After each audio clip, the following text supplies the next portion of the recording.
Bonjour tout le monde. Welcome to everybody. I'm going to start by introducing Professor Ziemke in French, and then I will hand it over to him. He speaks Swedish and English, but he doesn't speak French, so he will present his seminar in English. Let me just, you've seen his bio, but I'll give it to you in French. Tom ZIEMKE est professeur de sciences cognitives et informatiques. Is that correct? Have I got it right? This time it's cognitive science and computer science, right? Well, the department is a cognitive science and information science department. Information science. Okay. I'm professor of cognitive systems. So. Okay. Got it. Okay. À l'université de Linkoping. How do you say that in Swedish? Linkoping. Linkoping. Why on earth? Okay. Linkoping. En Suède, ses principaux intérêts de recherche portent sur la cognition située, incarnée et l'interaction sociale, avec un accent particulier sur l'interaction des personnes avec différents types de technologies autonomes, allant des robots sociaux aux véhicules automatisés. Un intérêt de recherche de longue date est la relation entre la cognition et le calcul et les conceptions erronées de l'intelligence artificielle qui en résultent chez les chercheurs et le grand public. Il n'est pas certain que professeur Ziemke et moi serons d'accord sur ces questions-là, mais c'est pour ça qu'il est invité. On attribue, son séminaire s'appelle « Le problème de l'ancrage de l'observateur dans l'interaction humain-robot ». On attribue généralement aux robots des états mentaux intentionnels, tels que les croyances et des objectifs. Comment les personnes qui interagissent avec les robots peuvent-elles comprendre ce que savent ce que c'est le robot, que savent les robots, concernant l'environnement physique partagé, sans en savoir beaucoup sur les capteurs, la perception, la mémoire, etc. de ces robots. Tom va se concentrer sur le problème de l'ancrage de l'observateur, qui est le revers de la médaille, c'est-à-dire le fait qu'en interaction avec un robot, les gens ont tendance à faire des attributions anthropomorphiques, basées sur leur propre ancrage plutôt que celui du robot. Maintenant, I will now switch to English and welcome Tom ZIEMKE and invite him to present his seminar. Tom has said that you can ask questions during his talk, either by directly turning on your microphone and asking, or by putting it in the chat, and I can transfer the question. Tom. Okay, welcome everybody, and thank you for inviting me to this. Okay, the title is, as you just heard in French also, The Observer's Grounding Problem in Human-Robot Interaction. As we just discussed 5 or 10 minutes ago, I have a little problem here with my buttons. I'm making two assumptions, but I'm aware of the fact that they don't necessarily hold.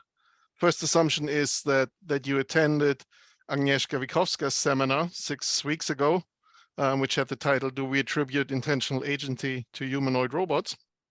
Do you want me to ask them to raise the hand if they have? No, doesn't matter. No. Okay, go ahead. I'll give a quick overview anyway. I mean, the picture here illustrates roughly what she was talking about. So for some of you, this is a quick summary. For some of you, this is just a reminder.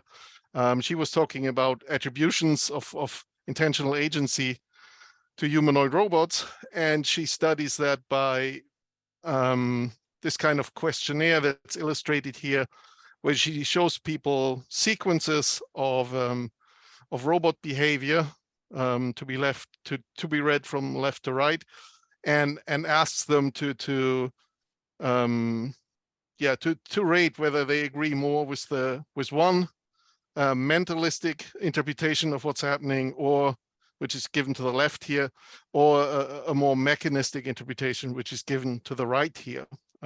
So for example, for the upper sequence A there, the mentalistic interpretation would be that the robot was trying to cheat by looking at the opponent's cards. And the mechanistic explanation would be that the robot was unbalanced for a moment. So that's the kind of experiments that she was talking about. And then I'll be continuing that or complementing what she was talking about by talking about our own work on this, both experimental work and theoretical work. And the term intentionality will be a central one here, and I'll try to clarify that a little bit. As I just told Stephen earlier, I noticed 6 weeks ago when we had that seminar that he was trying to explain the term intentionality in French and had a bit of a hard time. So I was glad to see that, because yeah, it's not just the fact that it might be difficult to translate into different language, but it's of course also it's a complicated concept, and I'm sure we'll discuss it later. I'll try to clarify what I mean or what different people mean and how it relates to robots. Okay, the other assumption that I'm making is that you're familiar with the symbol grounding problem. And yeah, but as I said, in both these cases, if the assumption doesn't hold, you'll still get a quick summary in this talk. Okay, then let me say a little bit about the content. What am I talking about? I'll be talking about intentionality and intentional agency. I already said that. I'll be talking about the symbol grounding problem. I'll be talking about our own experimental work on intentionality attribution in human-robot interaction. I'll be talking about what we call the perceptual belief attribution problem. And towards the end, I'll get to what's in the title of the talk, namely what I call the observer's grounding problem. And then I'll try to contrast that with the symbol grounding problem and yeah, compare those two. Okay, so let's get started. So the first thing I said, I'll talk a bit about intentionality, and then let's try to clarify what that term means, because it means different things to different people, and somewhat confusingly, different senses of the term are all relevant to robots and to interpretations of robots. So the first sense of intentionality would be intentionality of mind or mental representations. And that's simply intentionality in that context means aboutness or directedness. So John Searle, for example, says, sorry for the long quote here, he says the primary evolutionary role of the mind is to relate us in certain ways to the environment and especially to other people. My subjective states relate me to the rest of the world, and the general name of that relationship is intentionality. Okay, and these subjective states include beliefs, desires, intentions, perceptions. And he says, summarizes, intentionality, to repeat, is the general term for all the various forms by which the mind can be directed at or be about or of objects and states of affairs in the world. A very simple example, if I say Donald Trump, or if I had the name on the slide, we would all perceive that as referring to somebody in the real world, of course. So that's a simple example of aboutness. But then there's, of course, also the intentionality of behavior. And this is an illustration of what Bertram Malle and Knob refer to as the folk concept of intentionality. Intentionality of behavior is a bit more complex. Let's quickly zoom back to Agnieszka's picture. In the example A here, that's a good illustration of what we would mean by intentionality of behavior if we're using the mentalistic interpretation to the left. ICROP was trying to cheat by looking at its opponent's cards. In that case, the interpretation would be that the robot leaned over to the right intentionally, whereas if we're using the mechanistic explanation that the robot was just being unbalanced for a while, then we wouldn't interpret that as intentional behavior. So that's an example. Okay, so we have at least two senses of intentionality. I had the picture here. And the interesting thing about robots or human interaction with robots is, of course, that robot behavior is commonly interpreted as intentional in both the what I call the A sense here, the sense of aboutness, and in the B sense, so in the sense of intentionality of behavior. So as I just said, the robots leaning over can either be interpreted as intentional behavior, intentional in the B sense, or it can be an unintentional behavior. Whereas, of course, the other type of intentionality in the sense of aboutness is, of course, implied in very many aspects of what the robot does here. For example, if you look at example B, ICAP understood that the girl wants the ball. All of those, many of those terms, also both on the left and on the right, refer to objects in the world. And in both of those descriptions, the robot is assumed to be intentional in the A sense, in the sense that it perceives objects in the world and can think about those objects, can act with respect to those objects, and so on. So if, for example, even on the mechanistic side, where it says the robot tracked the girl's hand movements, the robot is, of course, intentional in the sense that it perceives the girl, it perceives the hand, it perceives movements, and it can, it tracks those.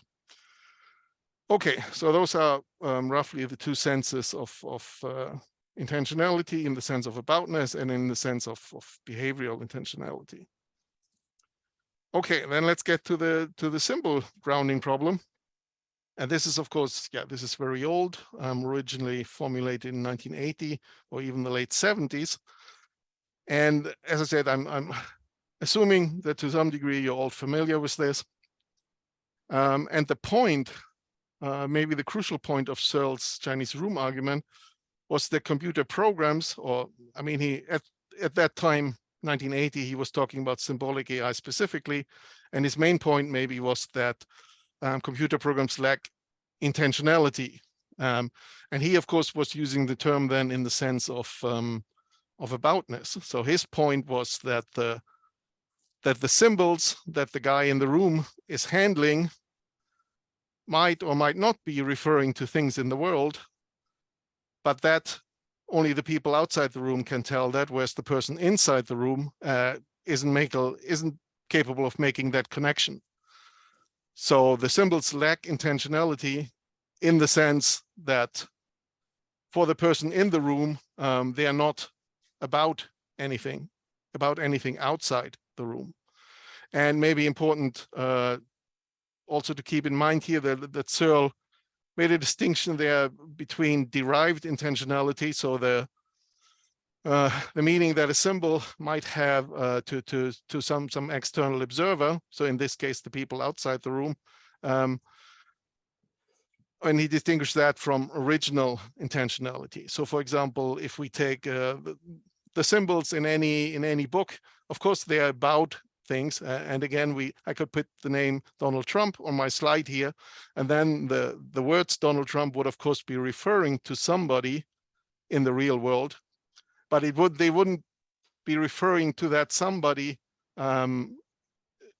by means of they wouldn't be referring to, they would lack original intentionality in the sense that the symbols themselves, or the computer, or the slide, or the book, or wherever you find the symbols, they themselves don't by themselves refer to the person that they refer to, but they do so by means of being interpreted by somebody else. Okay, so let's just keep those terms in mind. And this is just a different illustration of the same problem. The figure here comes from Searle's 1990 paper in Scientific American.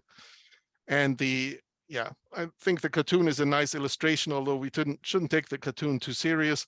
But what's illustrated here is simply what I just said on the previous slide. The guy looking at the symbol knows what the symbol refers to, whereas the computer looking at the symbol sees only the symbol and doesn't have any means of relating it to anything in the world. And as I just said, the cartoon, we shouldn't take it too serious.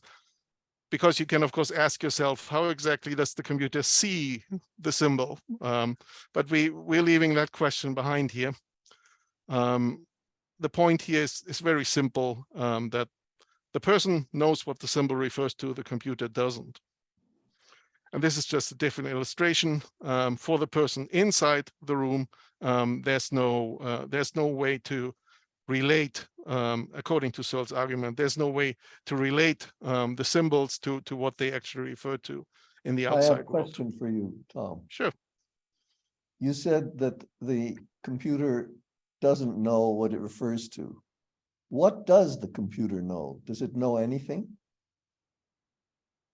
Well, I don't know. I would say no.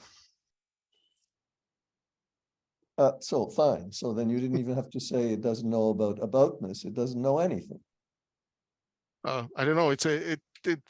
We would have to define the term "know," right? I mean, I'm just. I asked you without defining it.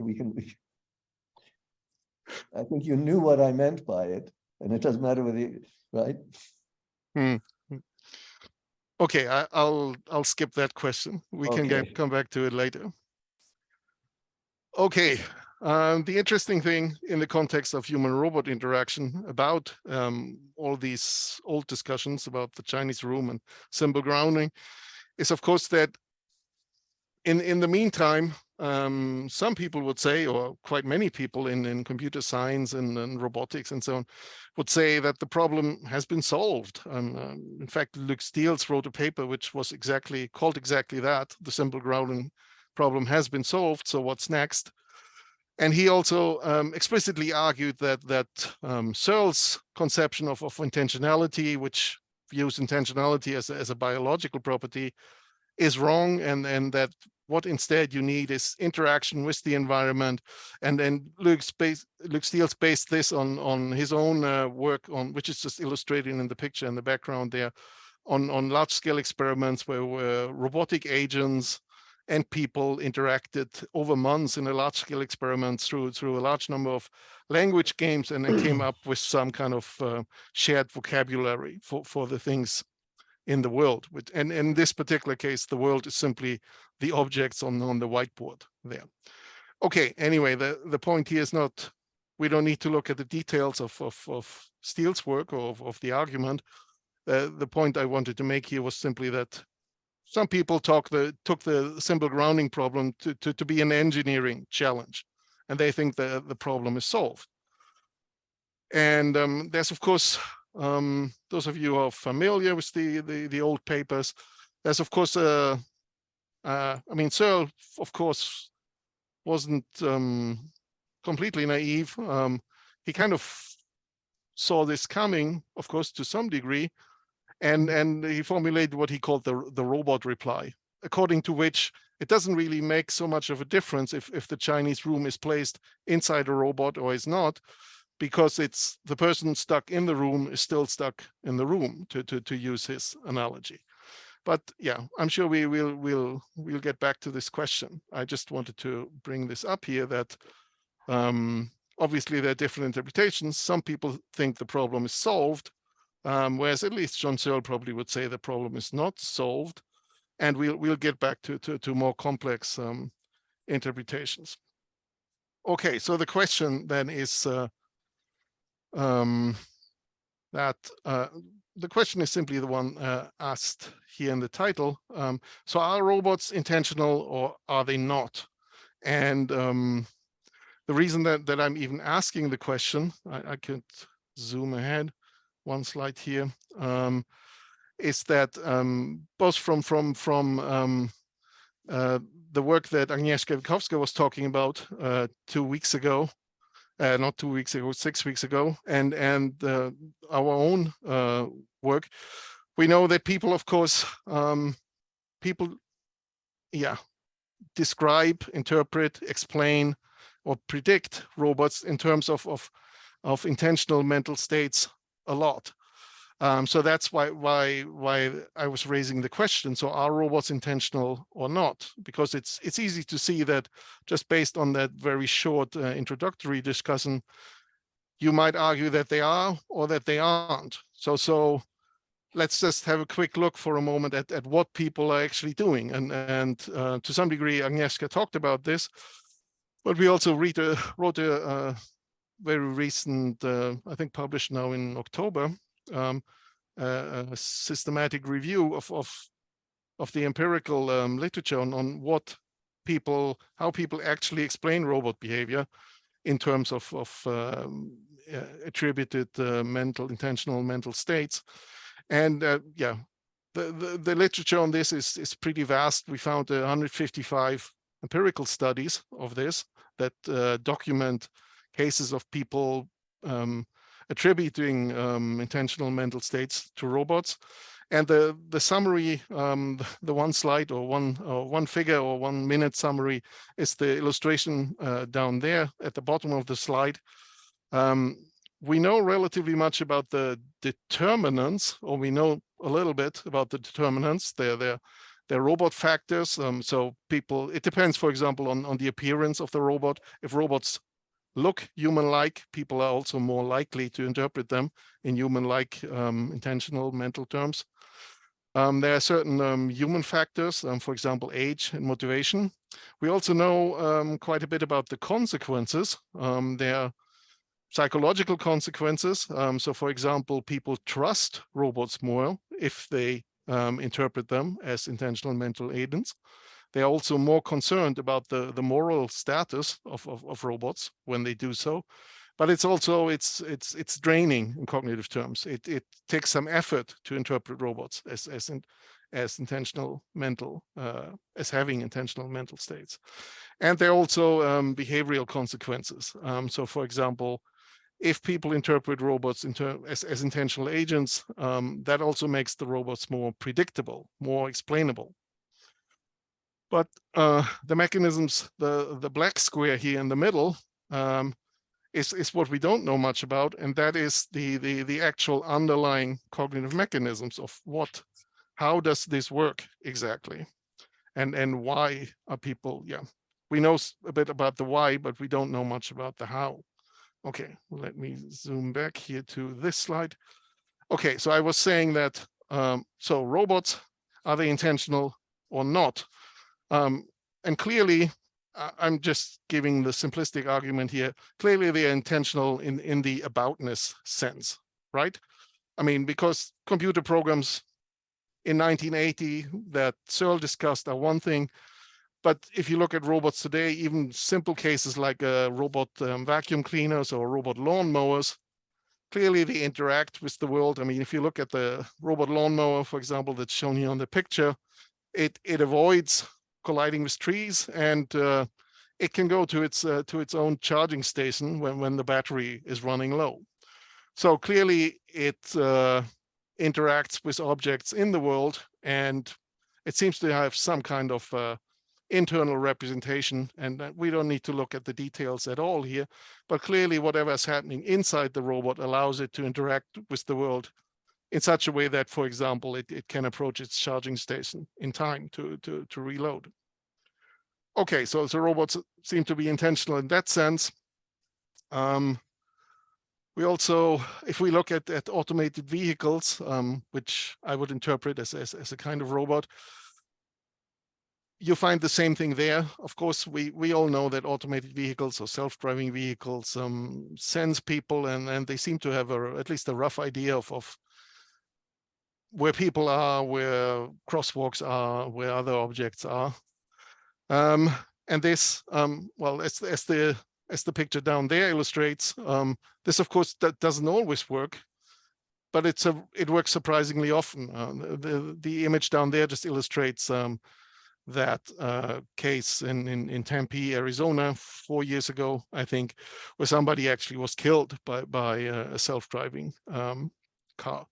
And in that particular case, you could say the problem was the very quick version is that the problem did recognize the person or did see the person. You can hear I'm struggling a little with the terminology here.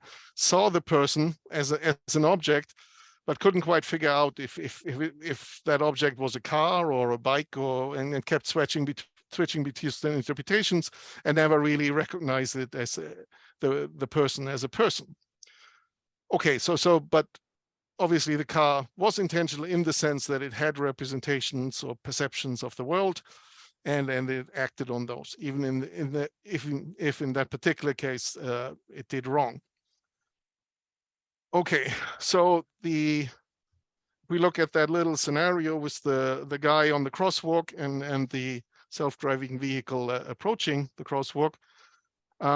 We would of course hope that robots should be interpretable as intentional agents in the B sense. So it's simply in the sense that that person on the crosswalk there is of course likely to ask himself questions like, has the car seen me?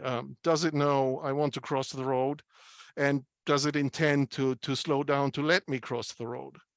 So, and all of those questions are of course formulated in relatively mentalistic terms, because we can just assume the guy doesn't understand anything about the technology that the car is using. So at least if you follow Daniel Dennett's notion of the intentional stance, the guy here on the crosswalk with the question mark hovering over his head basically has not much of a choice. He can either interpret the car as an intentional agent by asking the kind of question that I just mentioned, or he can just wait, because we can assume that he doesn't really know much about the technology that the car is using, and therefore probably cannot predict the car's behavior in technical terms. Okay, so far what I've said in the 3 bullet points here is that robots seem to be intentional in the sense of in the sense of aboutness. It also seems yeah, in that sense. They also seem to be intentional agents, or interpretable as intentional agents in Dennett's sense of the intentional stance. And that kind of seems to be a necessary condition for us to be able to interact with that kind of system. But still, I don't want to go too far into this discussion, but still many people, and definitely including Searle, many people would of course still say that the robot lawnmower, if we take that one as the example here, that the robot lawnmower still lacks original intentionality, because clearly the robot is still programmed to mow the lawn. It's still programmed to approach its charging station when its battery is running out. And personally, the robot, personally, it's not a person, but the robot itself, of course, couldn't care less. Most people would say, couldn't care less about mowing the lawn. And in fact, if you look at the details of how most robot lawnmowers work, they wouldn't even be aware of the fact that they're mowing the lawn. And yeah, they also, it's not the robot that itself that cares about running out of battery. It's really us, right? It's you as the owner of the robot who wants the robot to mow the lawn, and it's you of the robot as the owner of the robot who wants the robot to approach its charging station so that it can keep working on your lawn.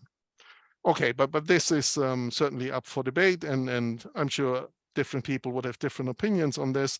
I just want to point out that although it seems obvious that robots are intentional in the A sense, and that they would need to be intentional in the B sense, still many people would probably say that they're not intentional in the sense that Searle referred to as original intentionality. But we can leave that question behind. I'm not going to try to answer that question here. But then, okay, the basic problem that we are interested in, and that we've been trying to investigate experimentally also over the last 6-7 years or so, is the one illustrated here. So I already talked about this picture. So the basic question, and the reason that I'm using a self-driving vehicle here instead of a typical humanoid robot is simply because this is the I would say, the very fundamental problem of social robotics, where you have a person interacting with a robot. I would call this a robot, and basically you have two agents who need to be able to interpret each other's behavior and who need to be able to predict each other's behavior.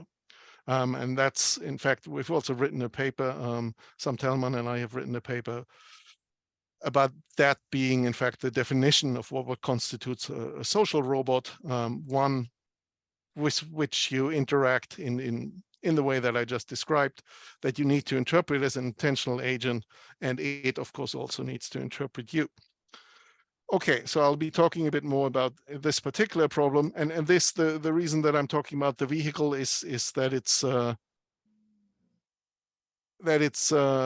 well, it's less confusing than the humanoid robots that you'll see on the following slide, because in the case of humanoid robots which have eyes and which can point to things, it easily gets confusing, and it's very easy to interpret them in human terms, although maybe you shouldn't necessarily do that. So that's why I like this particular illustration.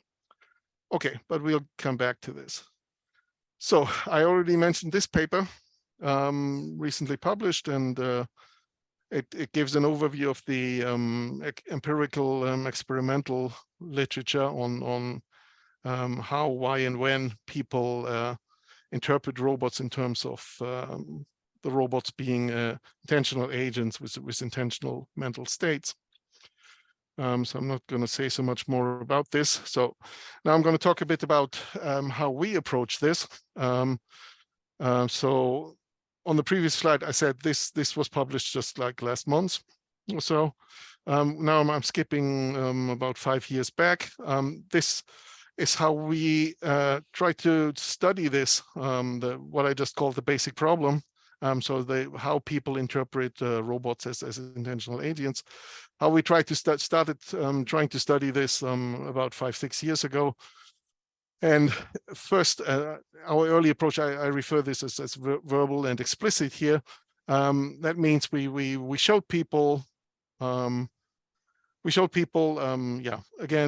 images about robots doing things and then people doing things. Yeah, you see some of the examples here. For example, examples like Alice mops the floor. So people would either be shown the picture of the person or the picture of the robot, not both of them at the same time. And the different types of actions here. We don't need to go into the detail. And we would ask them, that's the point here, we would ask them about how to describe these behaviors, to explain these behaviors. And we would ask them things like, oh, do you think this action was goal directed, for example, or do you think, questions like that. Okay, this is just a couple more illustrations. And one thing that we asked is to rate the intentionality. So intentionality now in the B sense, of those actions. So some of those actions, for example, as in the upper right there, is like breaking a glass. That would, for example, be an action that would usually be perceived as non-intentional. Okay, so and this is just the quick overview of here you have the A plus and O plus and so on. It's just the different scenarios, so the different types of actions that I showed you, and the takeaway message for this graph. You don't need to understand the details, but the takeaway message is just that people ascribe just as much intentionality. If you ask them verbally, they describe just as much intentionality to robot behaviors as they do to human behaviors. And again, I'll just show you the pictures again. It's of course not so surprising because the robots here appear in very human situations, like whatever, getting tipped by dinner guests, or happy to be in the kitchen, frustrated over cooking. So it's of course, it's not so strange that they're interpreted in human-like terms here. Okay, we also did some again, no need to understand the details here.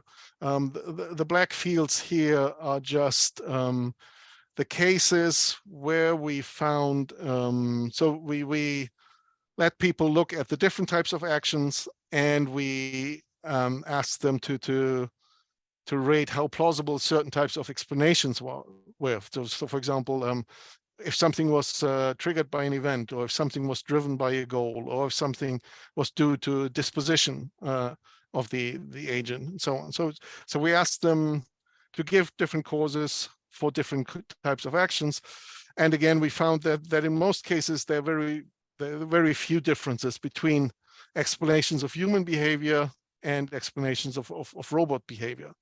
As I said, the black ones here are the cases where there are statistically significant differences, and I can give you an example. I can give you an example here of a case where there were statistically significant differences. In this particular case, it's the statement, Alice makes a fantastic cake. And in this particular case, for example, people were more likely to use the explanation that this was based on that there was a goal behind this, or that there was a disposition behind this in the human case than in the robot case. This is just speculation, but you can of course speculate that people might be less likely, since robots don't eat cake. People might think that robots are less likely to have the goal to make a fantastic cake, or they're less likely to have a disposition to make fantastic cakes. Okay, but as I said, I'm just speculating here. I'm just giving this as an example of some statistically significant difference here. Okay, very quickly, one sentence. We did the same thing with cars. This is written up in a CogSci 2018 paper where we ask people to in the exact same way to compare, or to explain the behaviors of, on the one hand, normal cars with a human driver, and on the other hand, cars without a human driver. Okay, so that was about the early work, which was about, as I said, verbal and explicit, and asking people about what they think about the robot's behavior.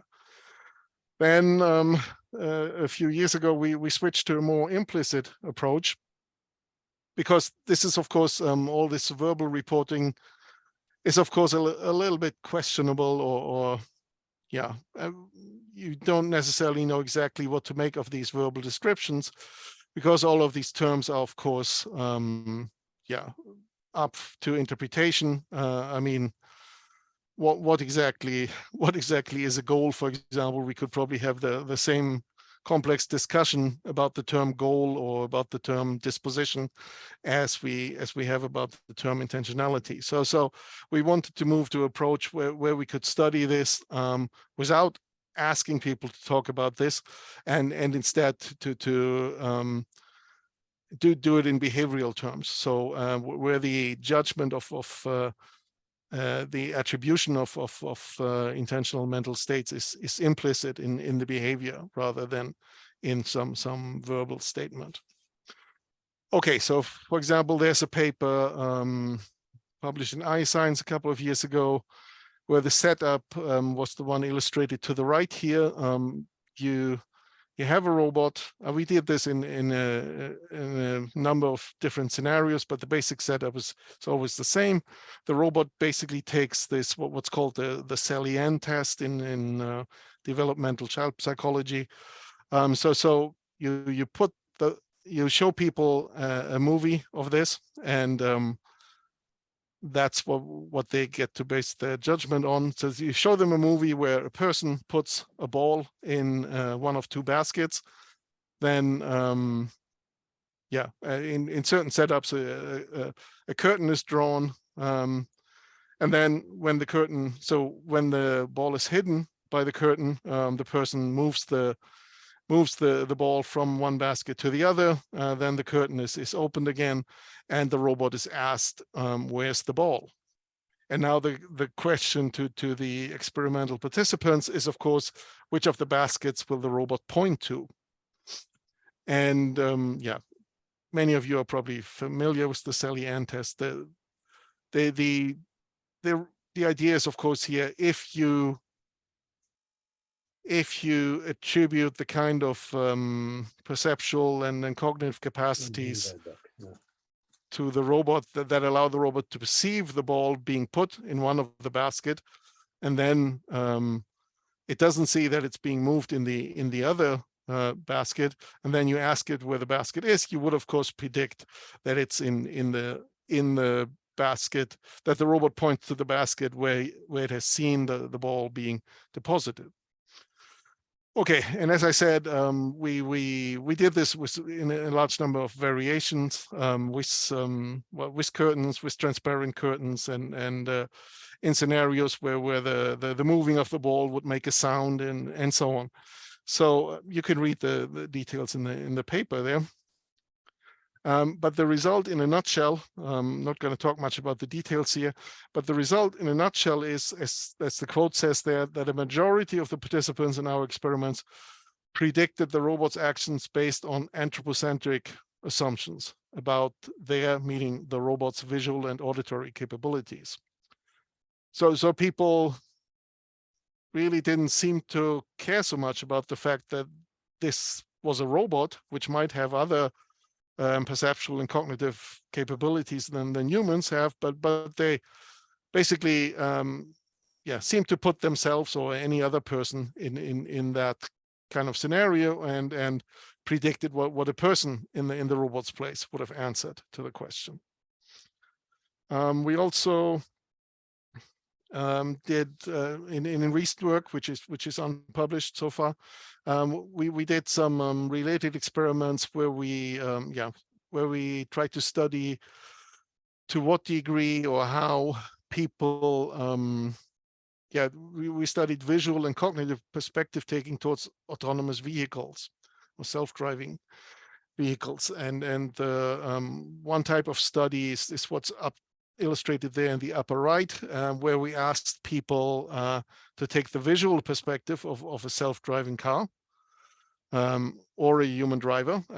As in the previous cases, we're always contrasting the case. We're always looking at what do people think that if the gray car in this particular image, for example, had a human driver, would it be able to see the red car?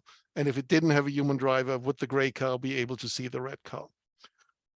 So that's the visual perspective taking, and what we mean by cognitive perspective taking is illustrated at the bottom here. In this particular case, we don't need to go through all the details, but the scenario that's used here in the illustration is that there's a self-driving car, which is shown in the, I don't know, can I point on this slide?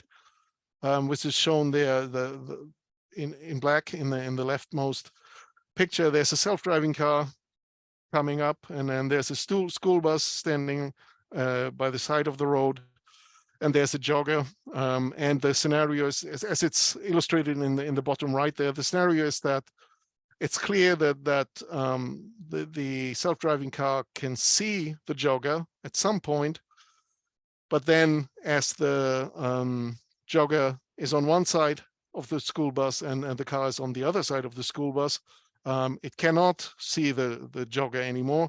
And then the question that people get to answer is, as it also says there at the very bottom, is the car more likely to slow down or more likely to keep up its speed and risk colliding with the jogger?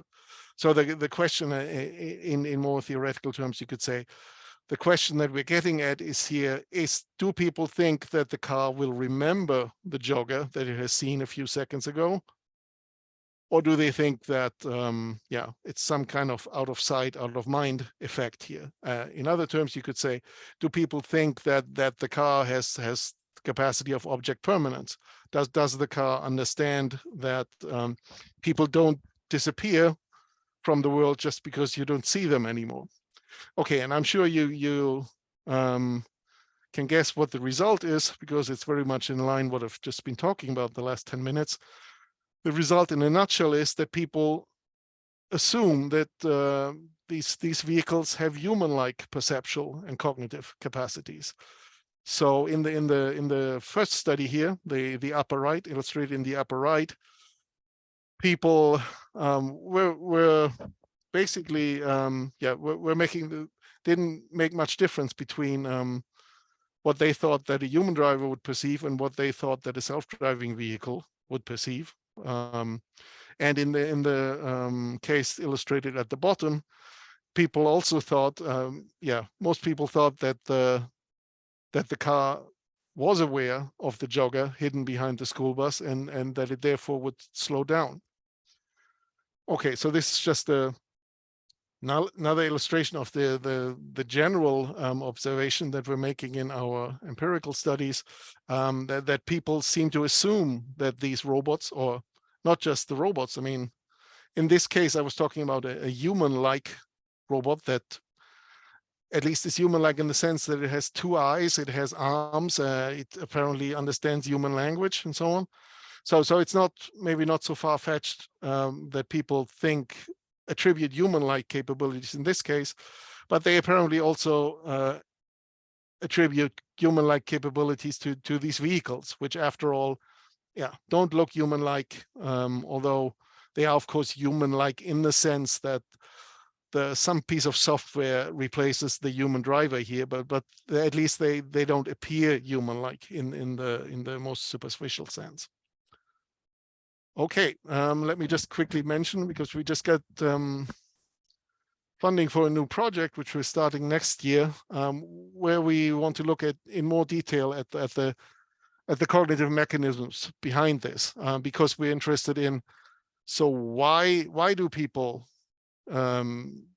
base this so much? Why do they make the assumption that these robots have human-like capabilities? And there's some work by Nickerson in cognitive psychology from the 90s, which I don't need to go into the details, but which explains, he didn't talk about robots at the time, of course, but in human social cognition, he referred to this as some kind of anchoring adjustment approach, where people start from their own, when they judge what other people know or don't know, they start from themselves as an anchor, and then they subtract what they know that only they know. For example, I know, or I assume that none of you know what my wife is called or what the license plate of my car is. Whereas I do make other assumptions about, as I said, we don't need to go into the details, but Nickerson's point was that you start with an anchor, and in human social cognition, you usually use yourself as an anchor, and then you add or subtract what you know about certain groups of people and based on experiences that you make. And that's what we want to study in the human robot case in more detail. Okay, this all leads me to in these experiments that I just talked about with the humanoid robot, we try to describe what we call the perceptual belief attribution problem, or just the perceptual belief problem for short. And by that, we simply mean the fact that this is to some degree obvious, but people seem to ignore it most of the time anyway. The simple fact that it's difficult for people to know exactly what robots, what perceptual beliefs robot might have. So if, for example, if you look at the pictures there to the right, it's of course if there was a human standing there instead of a robot, it would of course easy to know that or to think that the person must be able to see the ball being moved into the left basket, and and so on. So it would be easy to attribute that belief. When it comes to a robot, it's of course, we don't really know. I mean, people seem to make that particular assumption in this particular case, but in general, it's of course difficult for people to know. And I mean, that's why they're making assumptions, because they don't really know how that particular robot works, or what kind of visual capabilities it has, or what kind of memory capacity it has. In that particular case, for example, in the case of the Pepper robot that's illustrated there, I mean, what we perceive as eyes is not really, those aren't the cameras of the robot. The camera is placed somewhere else. So yeah, so how we perceive this agent or how we see it as human-like is actually quite different from how it actually works. Okay, and we refer to this as the perceptual belief attribution problem, which is simply the fact that in many cases we don't quite know, because most people don't know about what kind of senses and what kind of perceptual capabilities, but also what kind of cognitive capabilities robots have. And people's way out from that problem seems to be to assume that they have human-like capacities, which is, of course, just an assumption. Okay, so, but anyway, that's what we call the perceptual belief attribution problem, which then leads me to what the title problem is, that I would be talking about, the observer's grounding problem, which is basically just the other side of the same coin. So a different perspective on what I just called the perceptual belief attribution problem. And yeah, as I said in the beginning, what I'm getting to is, of course, the relation between what I call the observer's grounding problem here to the symbol grounding problem. And the observer's grounding problem, it's not sure how obvious this is, but what I'm trying to say by that term is that in human-robot interactions, we have both, the observer's grounding problem, in the sense that the problem is the observer's grounding. So, sorry, that sounds a little cryptic, but the problem is that the person has certain perceptual and cognitive capabilities and interprets the world in terms of those.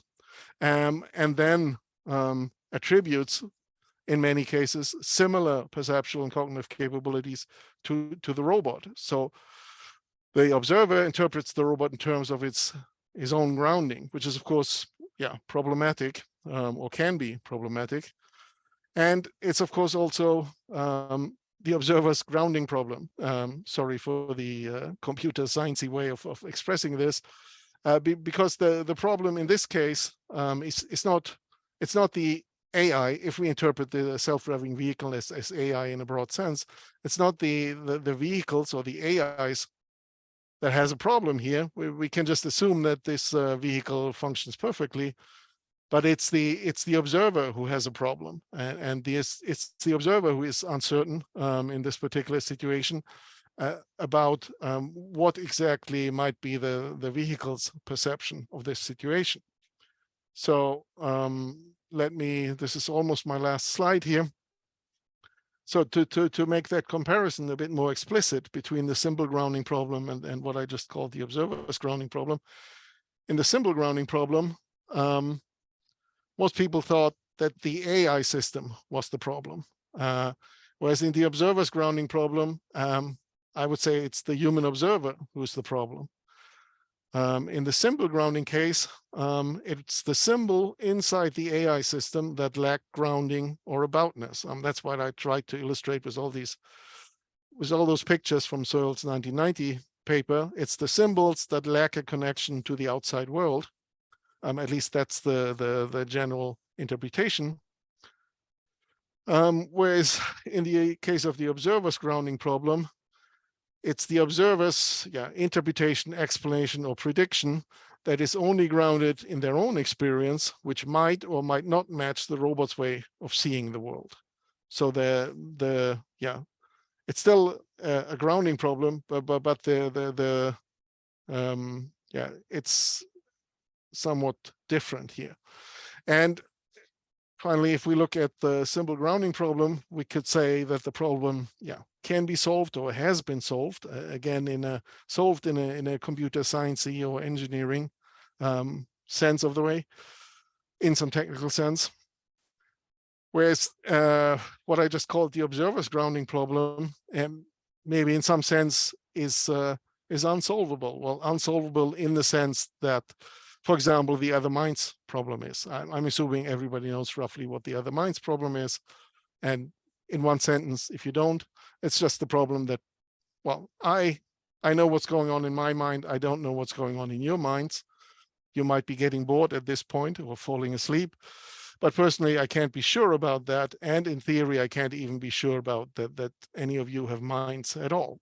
So, okay, so I'm just trying to give that as an example of a problem that is not necessarily solvable in the technical sense, but maybe just a problem that persists. Okay. Yeah, and this is my very last slide, which just invites you to ask questions or make comments. Okay.